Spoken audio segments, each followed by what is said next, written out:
Shalom, dear Chavarim from Israel. My name is Devorah Kalik, and I'm with Bless Israel Network.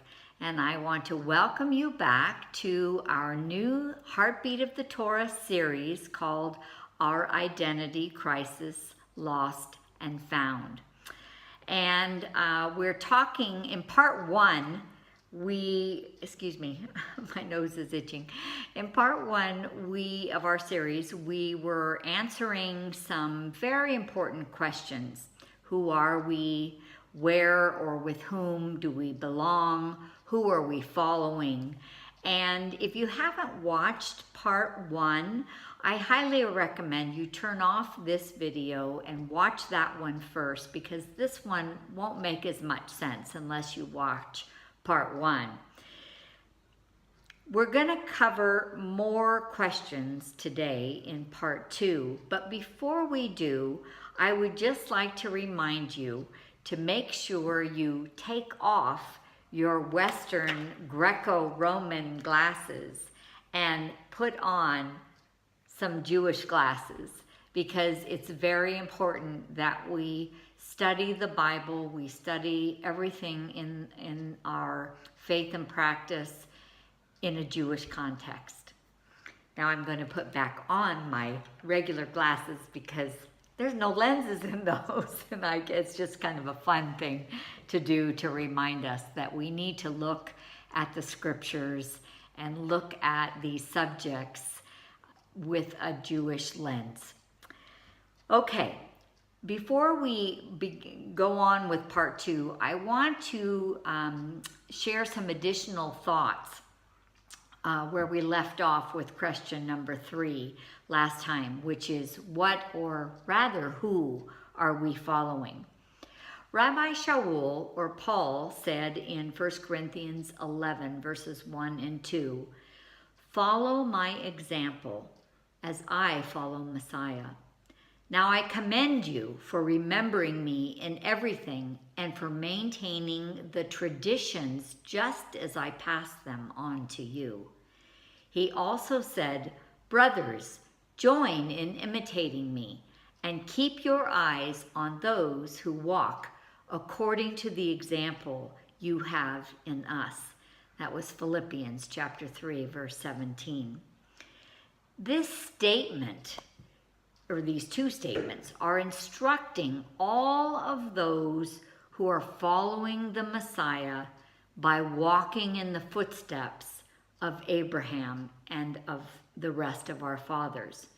Notice the phrase, maintaining the traditions just as I pass them on to you.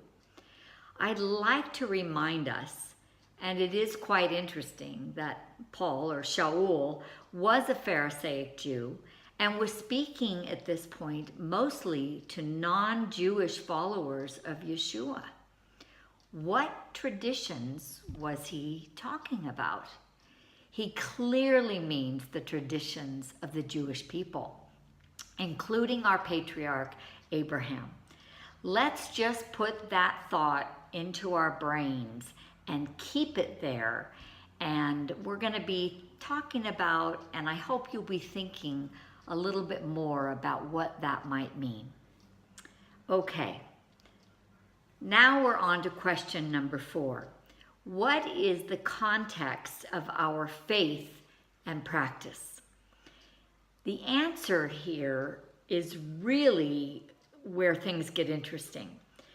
It's, of course, the faith of Abraham, which became the faith of Moses, which became the faith of Joshua and the prophets and all Israel. And of course, that faith was confirmed by 100% by the faithful life of the ultimate Son of Israel, Yeshua. But it all started with Abraham. And this is very important.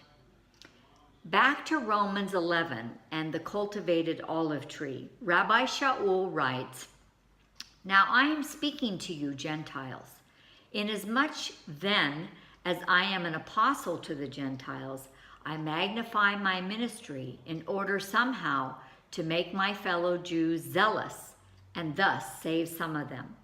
For if their rejection means the reconciliation of the world, what will their acceptance be but life from the dead?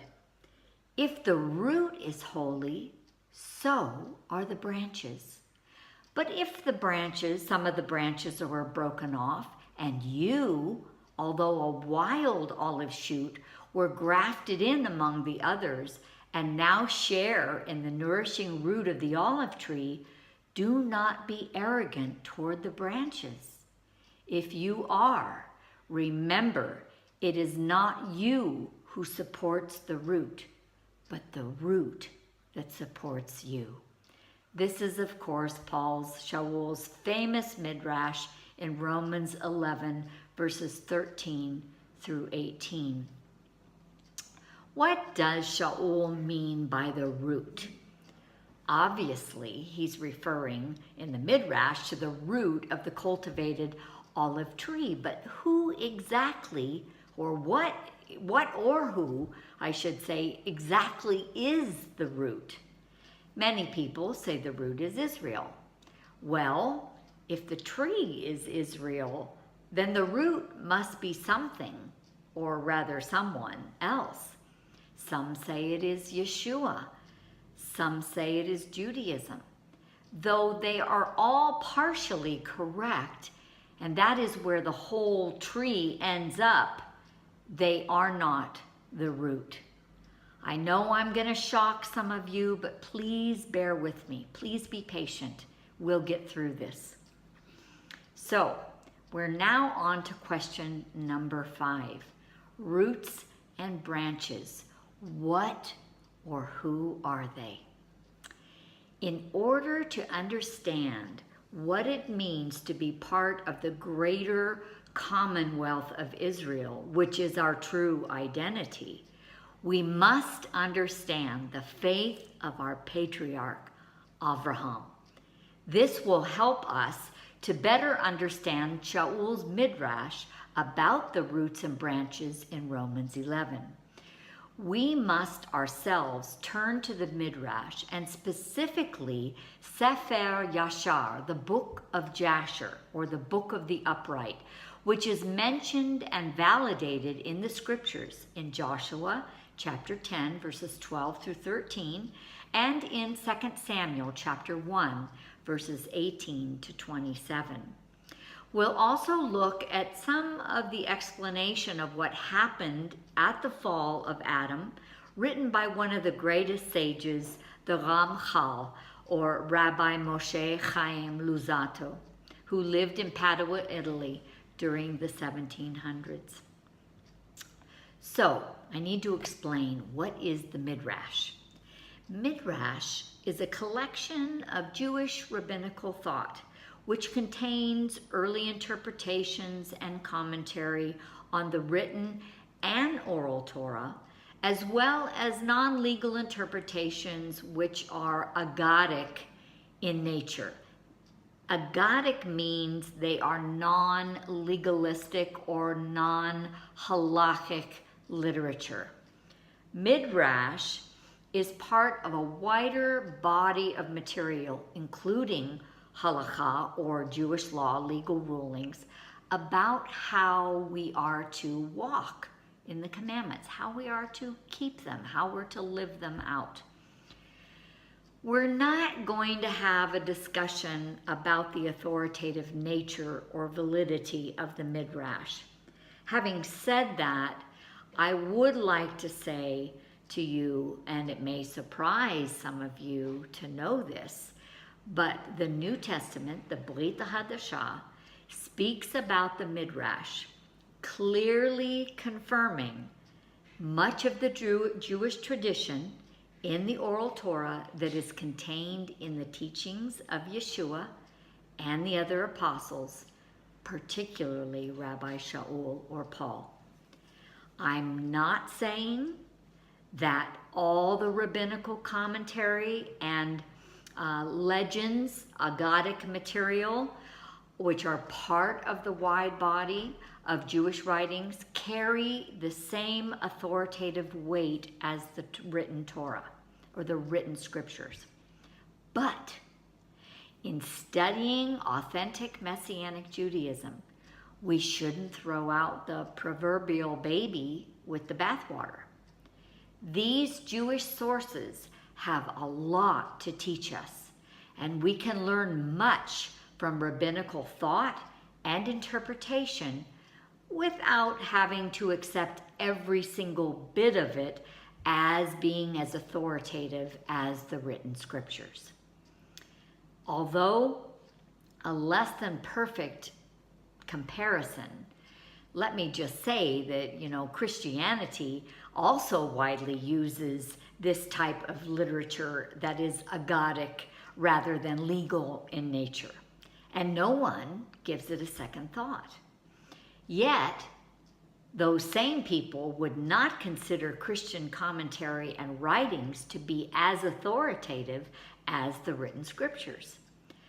Personally, let me just say that I have found the Midrash and other Jewish sources have extremely valuable information in helping us to understand our Messiah and the things that he taught and the writings of his apostles. So, having said that, this is going to be the end of part 2 on our identity crisis. I know this one is shorter than the last one.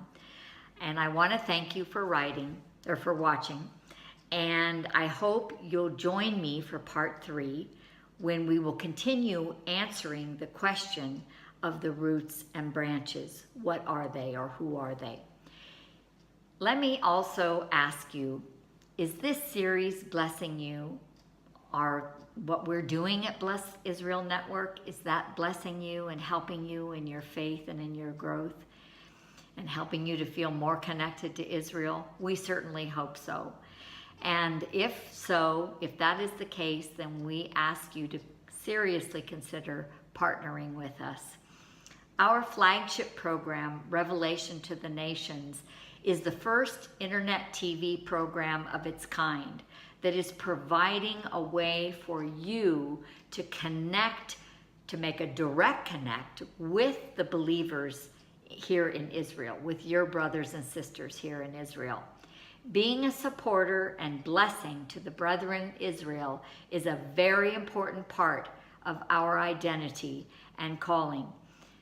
Please go to www.blessisraelnetwork.com, where you are able to make a tax-deductible donation in support of our work in building the kingdom right here in Israel, the place where it all began.